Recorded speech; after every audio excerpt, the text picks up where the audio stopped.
ঝড়ে গাছ ভেঙে পড়ায় জলঙ্গি রাজ্য সড়কে যান চলাচল বন্ধ। বিএসএফ ও পুলিশের তৎপরতায় পরিস্থিতি স্বাভাবিক।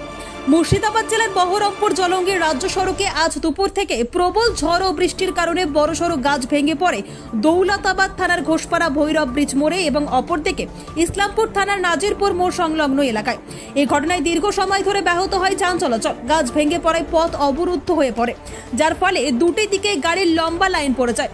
খবর পেয়ে দ্রুত ব্রিজ মোড় ঘটনাস্থলে পৌঁছায় স্থানীয় দৌলতাবাদ থানার পুলিশ। রাস্তাতেই আসছিলেন সীমান্তরক্ষী বাহিনী, ফলে পুলিশ ও তাদের যৌথ প্রচেষ্টায় রাস্তায় পড়ে থাকা গাছ দ্রুত সরিয়ে যান চলাচল স্বাভাবিক করা হয়।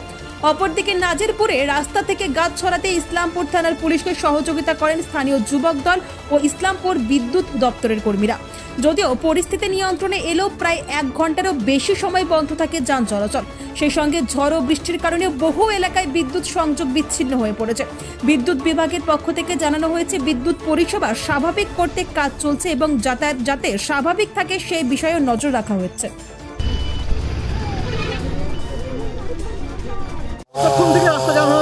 মোটামুটি আনুমানিক 40 মিনিট থেকে 40 মিনিট রাস্তা দাম ছিল, আমার 40 মিনিট বলা যাবে না, আধ ঘন্টায় বলা যাবে। আমরা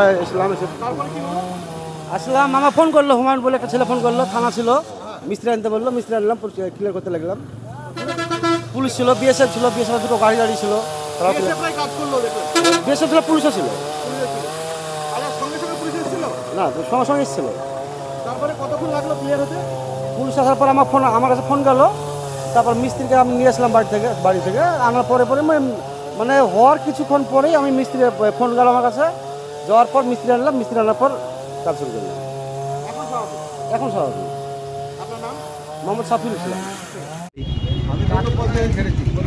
আচ্ছা, দিয়ে আপনি হাতে হাতে আপনারা হেল্প করলেন, তাই তো? আচ্ছা আচ্ছা, প্যাসেঞ্জার কি আছে এখনো গাড়িতে? না প্যাসেঞ্জার এখনো আছে। আচ্ছা, কিছু যাত্রী দেখলাম যে পায়ে হেঁটে তারা কিন্তু চলে যাচ্ছে। আচ্ছা, তাতে তো আপনাদের লস হচ্ছে। আচ্ছা, হ্যাঁ সে 100বার। ঠিক আছে, আপনার নাম? আমার নাম কামাল হোসেন।